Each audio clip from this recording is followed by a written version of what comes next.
What's up, guys? Welcome back to another episode of Behind the Facade. I'm your host, Gavin J Gallagher, and on this podcast I explore the mental and emotional game often playing out subconsciously in your mind and the minds of everyone else in the real estate and property investment market.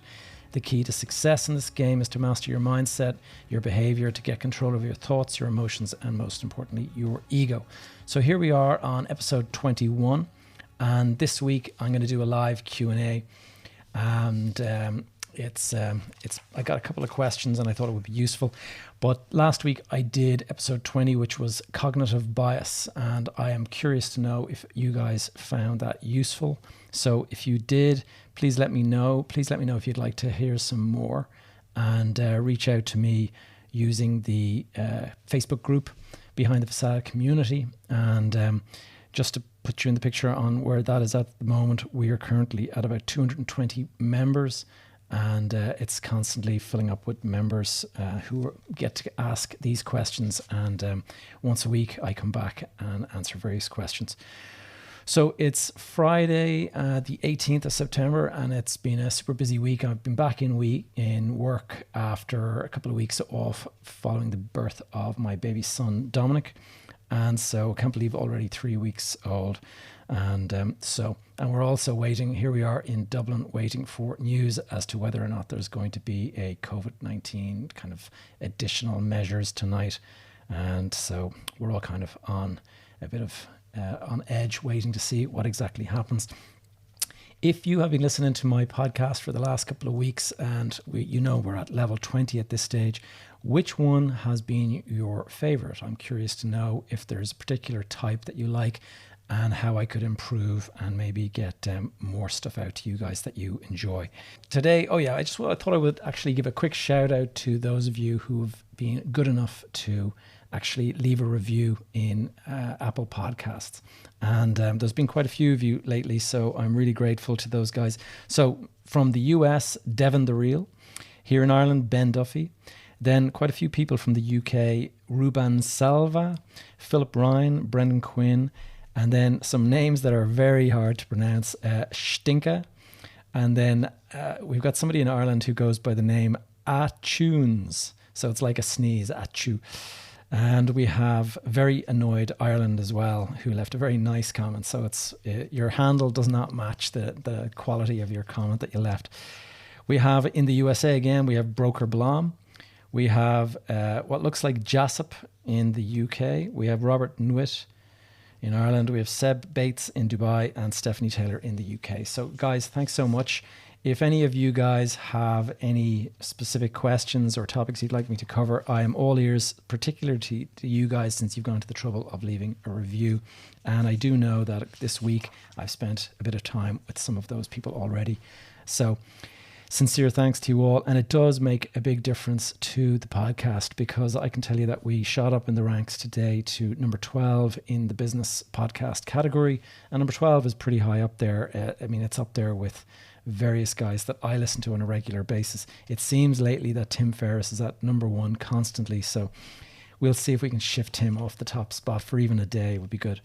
So if you guys can leave comments or a review, 5-star review, actually write down a comment or a review would be great, and really helps get the discovery and the algorithm that sends these out to everybody. It's a great way to do that. So what are we going to get into now? Just a little, speaking of the people who left a review, I actually was in contact with Devon, who's in the US, and he's been looking at a commercial deal. And I just wanted to kind of commend him on, we were chatting about some of the strategies that he's done. And what he has actually done is he's been looking at a particular area that is going through a bit of gentrification at the moment in Ohio. And he actually was going door to door, knocking on doors, introducing himself as an investor who was looking at buying next door. And what exactly would they think that there would be, valuable in that area? What is missing in the area? And he came to the conclusion, after speaking to lots of different people, that groceries were not being, there was no grocery store in the immediate area, and that pretty much everyone was crying out for it. So it just shows what you can do when you actually go knocking door to door. You can actually find out so much information. Now, it may not be obvious to you if you're not living in the area, but if you're arriving in Best thing to do is to speak to the neighbors and the local guys, and they will quickly tell you what would work in that area. And if you build up enough, if you speak to enough of them, you'll actually build up a fairly good idea of what would work. And then, we were talking about his next actionable step, and that's the best way to break the project. A big project can be a bit overwhelming, so it's always break it down into small next actionable steps, and that's a great way. And Devin is pressing on with that. I'm quite excited to hear more on Devin's experience and what he's doing. We were talking about funding strategies, and he's going to go and start talking to some people about that. So I'm going to continue to follow up with Devin and find out how he's getting on. And it got me thinking about, there's various people who are sending me in questions on a regular basis. And I thought perhaps some of you would be interested in joining some kind of a mastermind where we do like a weekly Zoom meeting or something. And this would be something where I give, a whole hour of my time to various people, and they submit questions, and we kind of actually have one-to-one. I can't, it's hard to scale this. Otherwise, it's very hard for me to answer everybody's questions, because I'm actually getting quite a lot of them lately. And so I'm thinking if we did like a once a week, hour-long Zoom call, and everybody who wants to be in on that gets in on it, and we go and answer as many questions as we can. So if you're interested in that as a concept, please go into my website, gavinjgallagher.com/go, and sign up for the newsletter or the email list. And if you do that, I will be issuing details of a future mastermind group, and that will only go out via to the people that are on the email list. So if you're hearing this now and you'd like to hear more about that, email is the way to do it. So please go in there, leave your email. All right, let's get into the show. I'm just looking at a question first before I go into the first of my own prepared questions. Is from Besmosis. What do I suggest for people saving for new homes in Kildare? It's I'm not sure what exactly the question is. I mean, I suggest that you save up and get ready, but I always look at property from an add value point of view. I don't buy.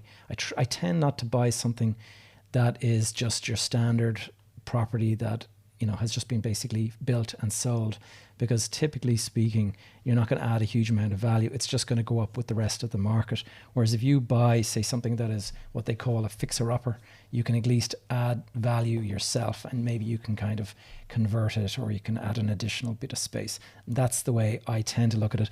But of course, nowadays, property is specifically, it's becoming very important that you have we say all of the insulation standards up to the top. They call them now, what is it, BER certificates. I'm not sure what it is in the rest of the world, but here in Ireland, we have a thing called a BER certificate, and that's an energy rating certificate. And when you get one of those, if you get an A+ rating or whatever, I think there's a certain number of ratings, but I've noticed that the banks will actually give you a better, a more competitive interest rate if you have that. So that is something to bear in mind. The more sort of insulated and well insulated your property is, the more likely you're going to get bank finance nowadays, because houses are starting to become they're going through an obsolescence. If you're buying a house from the 1920s, it is going to have appalling insulation standards. It's going to be very cold. It's going to be expensive to heat.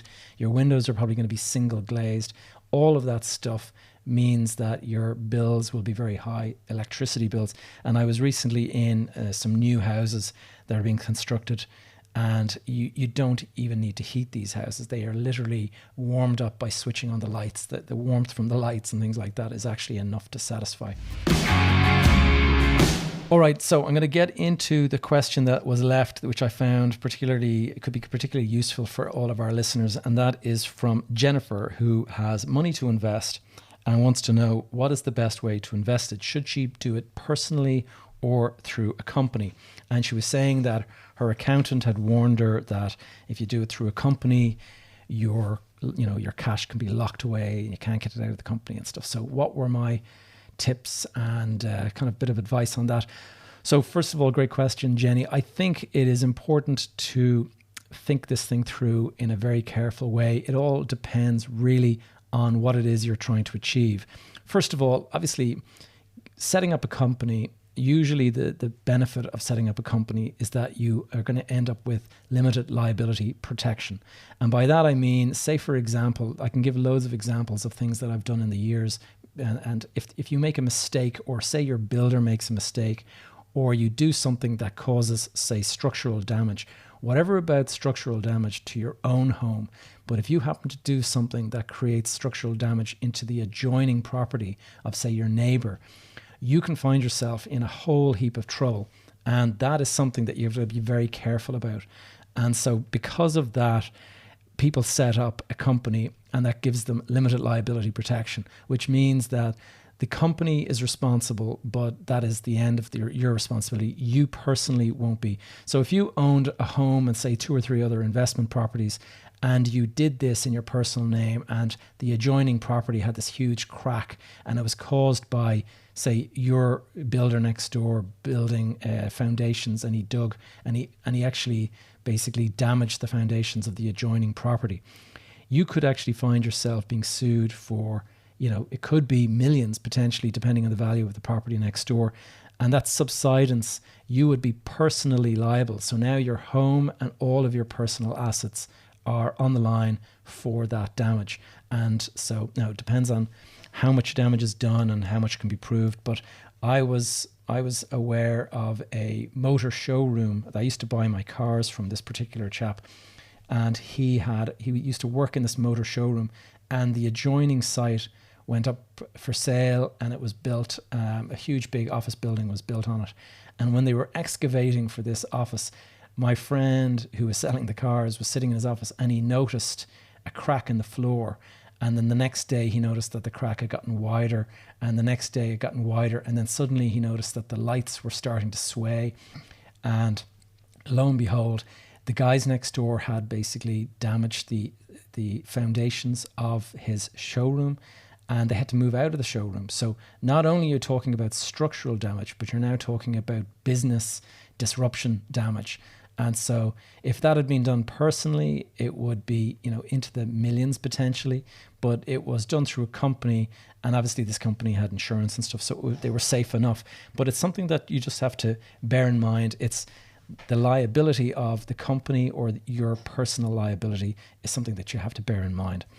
And the next thing is the protection from bank debt. And this is something that I've learned the painful lessons of, and that is that if you do something in your personal name versus doing it in a company, and you borrow a whole load of money, you can find that, say, the project doesn't work out, or the economy tanks like it has with COVID-19 or whatever.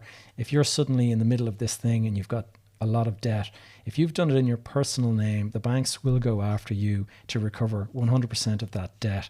Whereas if you have a company, the company is liable for that amount of money, but they can't go after you outside of the company, unless, of course, you gave personal guarantees. And I do strongly recommend that you do not give personal guarantees. I did that in the past, and I paid the price. And you're still on the hook after your company has been wiped out. If you've given a personal guarantee, even though you used a company, you can find that they're still coming after you. Whereas there's a thing called non-recourse debt, and that is where you are putting a certain amount of money into the deal, and you're borrowing a certain amount from the bank, and they will not have recourse to you after that. So that is something. So say you're buying something for $1 million, say we'll use $1 million as a round figure. You'll probably have to put up about 250,000 yourself, and you'll be borrowing 750. If you do that through a company, and the company gets into financial difficulty, you could have a situation where the bank go after the company. The company might get wiped out, but they won't go after you for all of your assets. You will lose your 250, obviously, but at least they can't go after you for more. And that can be saved in their personal capacity if you're able to get non-recourse. But just be very careful with that. And obviously, the name of the game here is to have good solicitors and good advisors, good lawyers and whatever. Now, some of the disadvantages of a company are tax disadvantages, and there's very, very real disadvantages to having something in a company. I have done both in the past, and I know the pros and cons of both. And this is where you have to be very clear in what you're trying to achieve at the outset, because that will guide you in a very, very much. So say, for example, a company, it makes a nice big profit. So you've made, say, well, let's just use round figures. Say you've made 100,000 on a property deal, and your company now has that 100,000 in it. If the company will have to pay tax, so company's going to pay a tax on that 100,000 it made. Now, say you want to go and take that money out yourself, you are also going to have to pay tax on the money that has come out to you. So it's like a double tax hit, and that is one of the big disadvantages of a company for this kind of thing.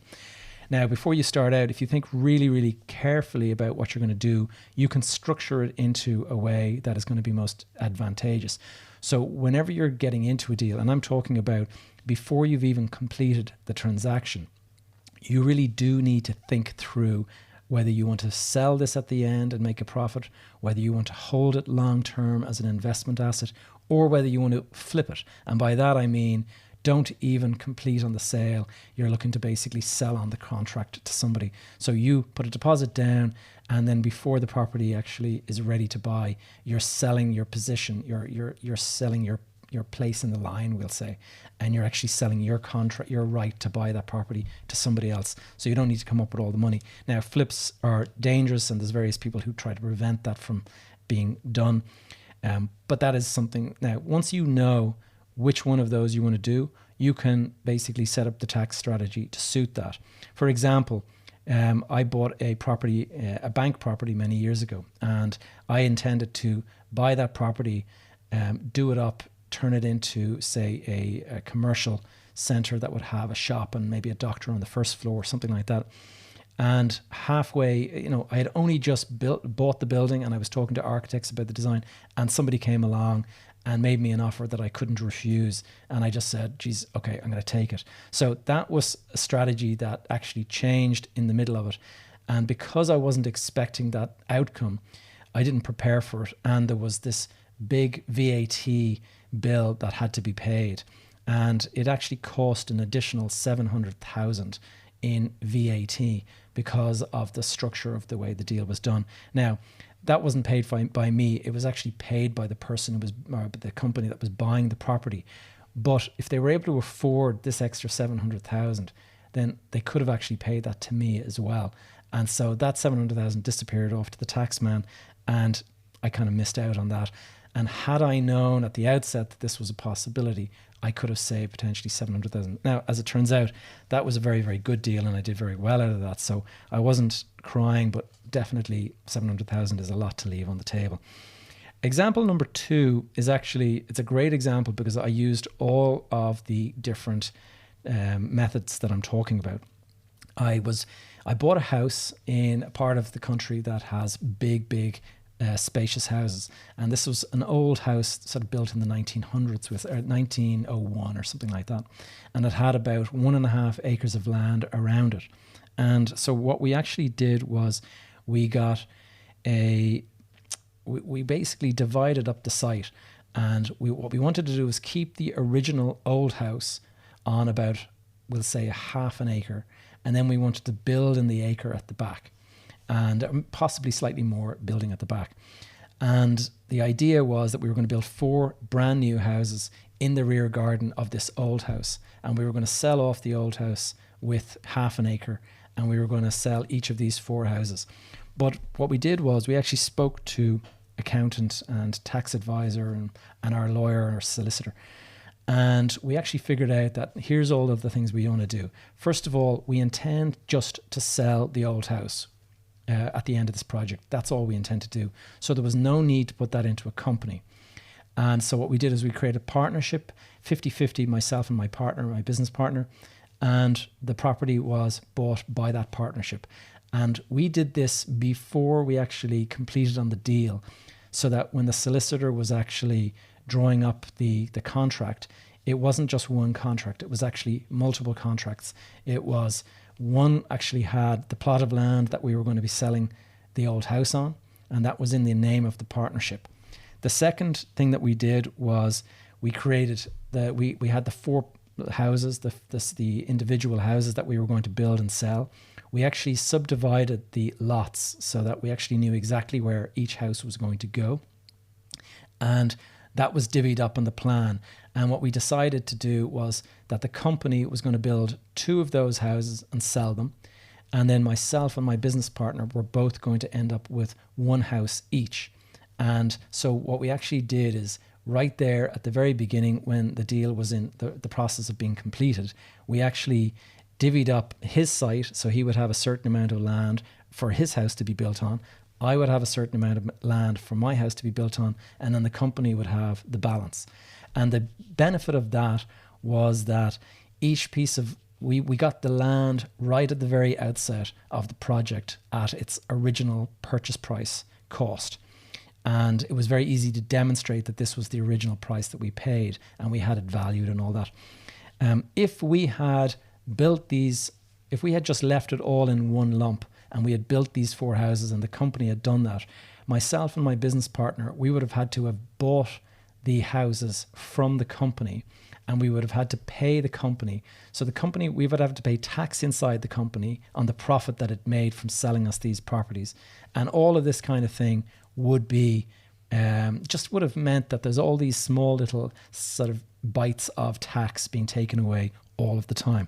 Now, by doing it into our personal names, what it meant was the company built the house on land that we owned. So we had to pay the company for the construction cost, but the land was ours. And so we were effectively paying the company to build a house for us, but not for the land that it was sitting on. And when we sold those houses, when I sold my house, I actually sold it with the benefit of living in it for a couple of years.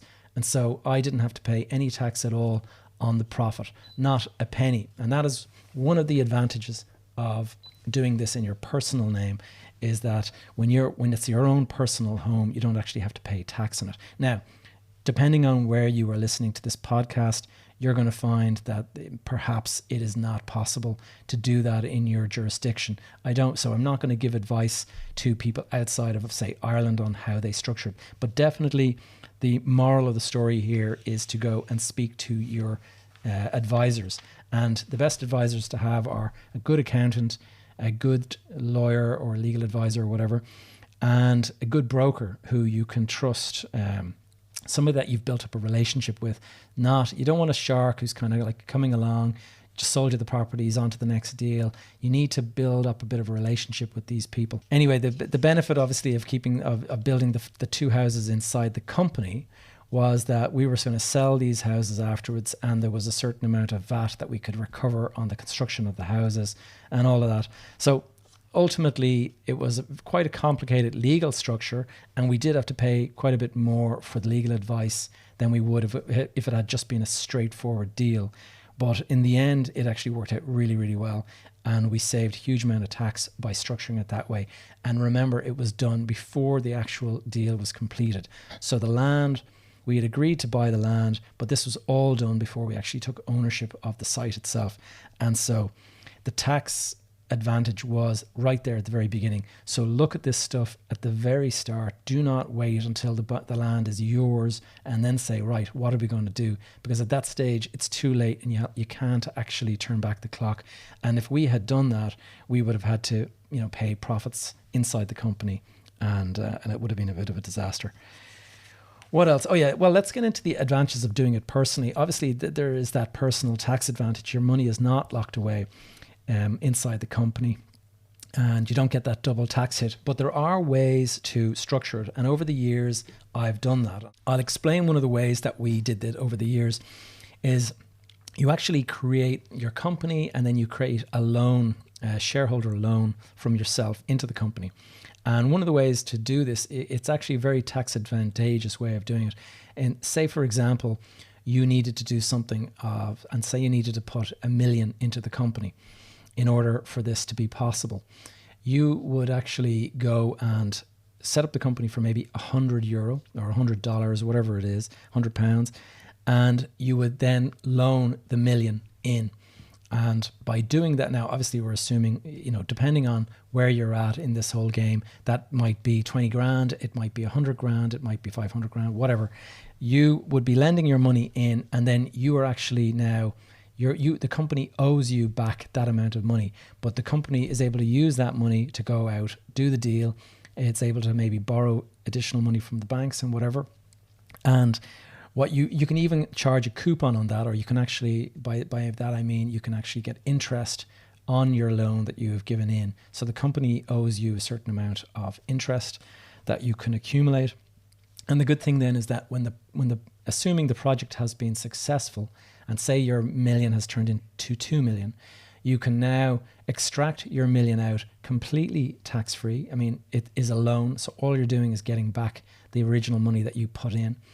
And what you have now is you have the value created in the company of, say, another million.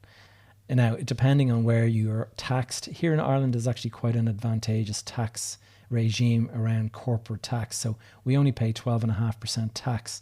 So that is very advantageous, and it means that you're only paying 12.5%. If you had made a million, or say a million profit in your personal name, you might be paying 50% tax. You might be paying 33% capital gains tax. There's all sorts of stuff. It's very important that you get your advisors to sort of look at this right from the outset and explore all the different avenues. And I've seen friends of mine who are very active doing this kind of stuff, and they would be onto their lawyer and their accountant on an almost daily basis for the first couple of weeks that they're looking at this project, because they're looking at every single angle. They're sort of asking, okay, what if we do this? And the guy has to go and get some advice on that. What about the VAT implications? What if we do that? And I mean, you've got to be really careful to look at every single thing so that you don't, because, you know, you might be trying to make a 20% return on this deal. And if you go and end up with, say, a 30% tax take, then your 20% return is now down to about, 15% or 12%. So, but if you can actually mitigate all of your tax, then you get to keep every single bit of that 20%. And that'll be an advantage in the view of your investors and all that. Another thing to bear in mind is investors. If you are bringing investors in, you have to be cognizant of the way that they will want to structure this. Those guys will not want to have any kind of personal liability. And so definitely some kind of a company or a limited partnership is the way to go about it, because if anybody has personal liability, they're probably going to walk away from your project. The main thing is to speak to them good and early and make sure that you have thought this thing through, so you're not going to look back and regret and find that you've left a couple of $100,000 in tax on the table. Next question is from Hugo, who was curious to know if there is a minimum investment that I thought was reasonable for doing a joint venture or a JV with someone.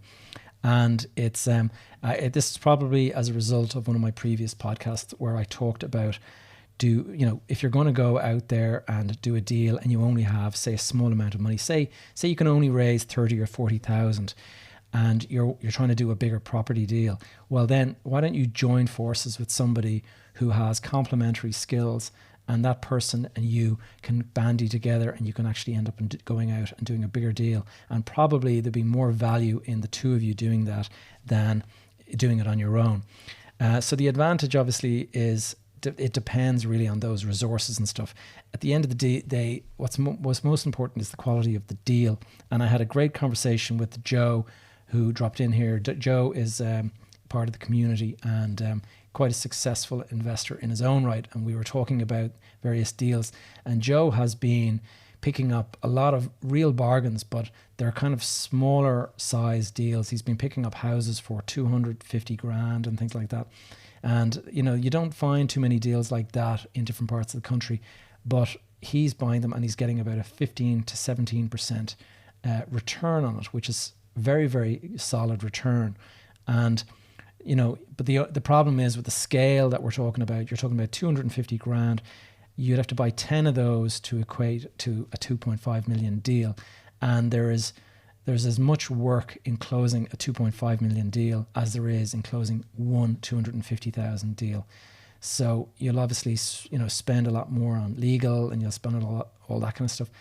But at the end of the day, if the 2.5 million deal is producing a 3% return and your 250 grand deal is producing a 15% return, well, then it makes a lot of sense to just keep on doing what you're doing.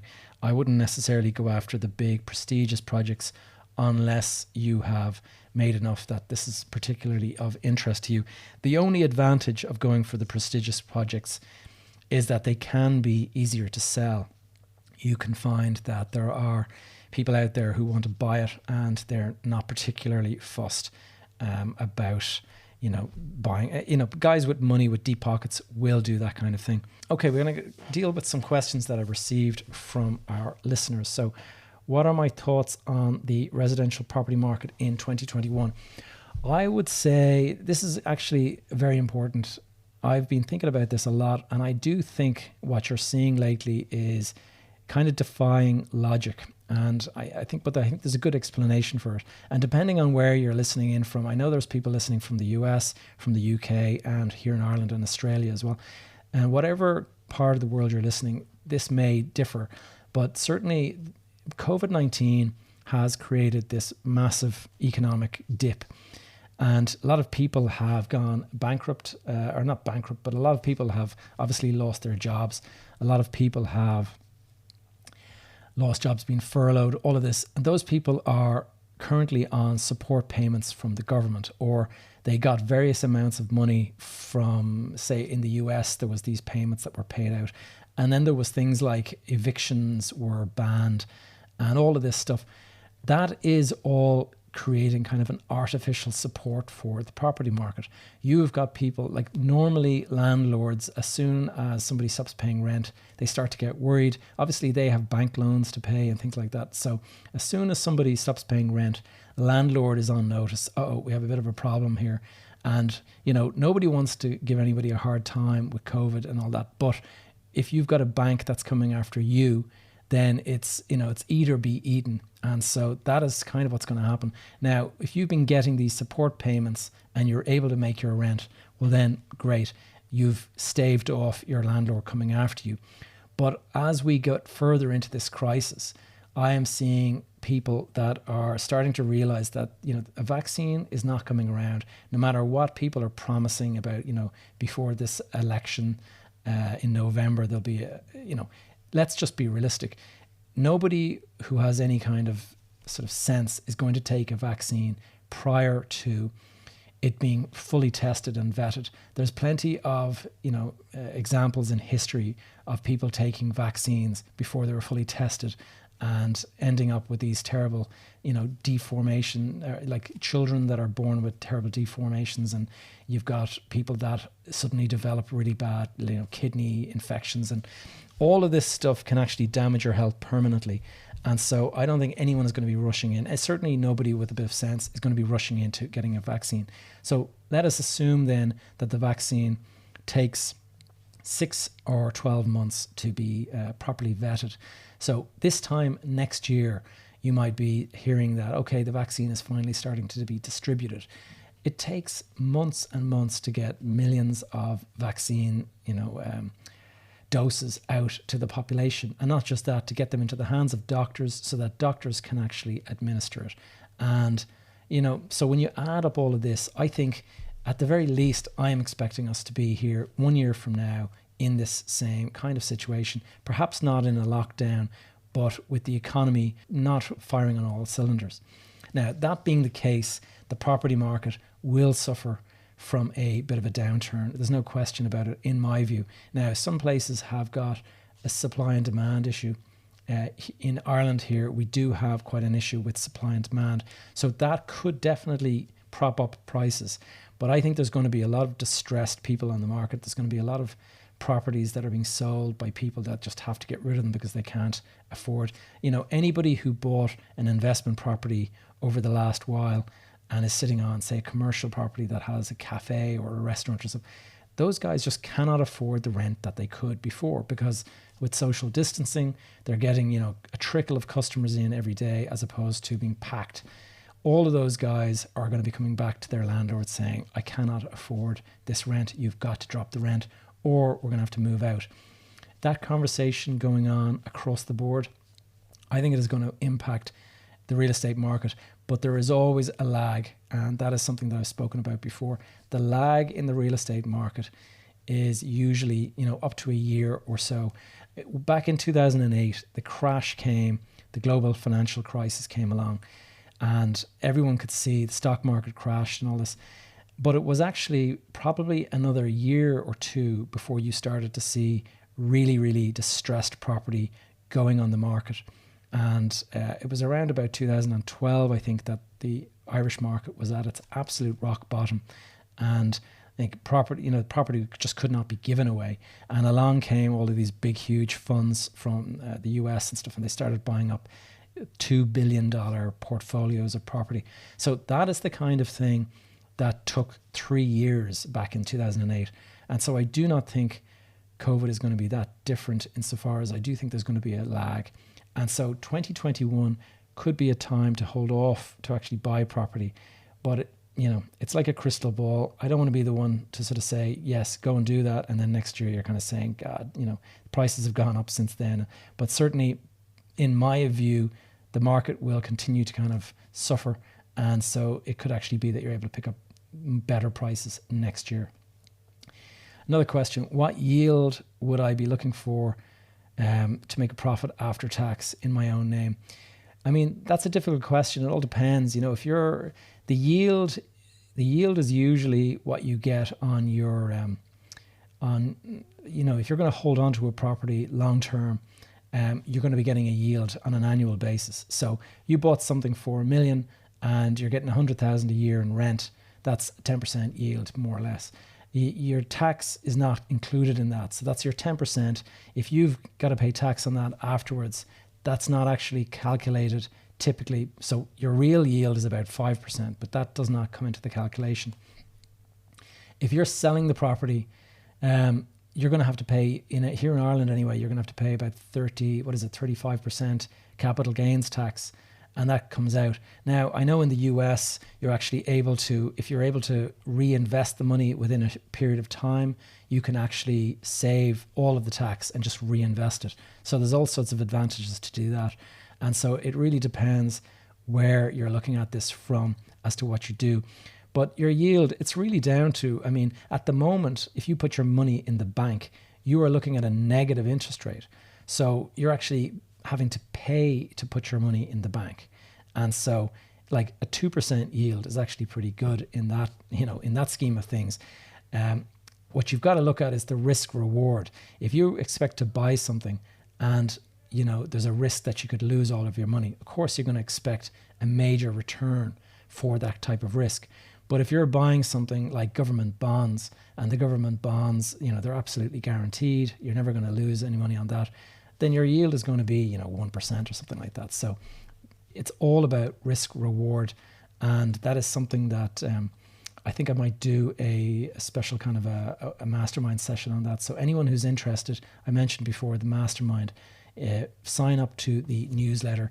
If you go through to gavinjgallagher.com/go, you'll get through to the newsletter sign up page. And when you're in there, I will be submitting any kind of idea around, say, a mastermind webinar or something that explains yields and all of that stuff.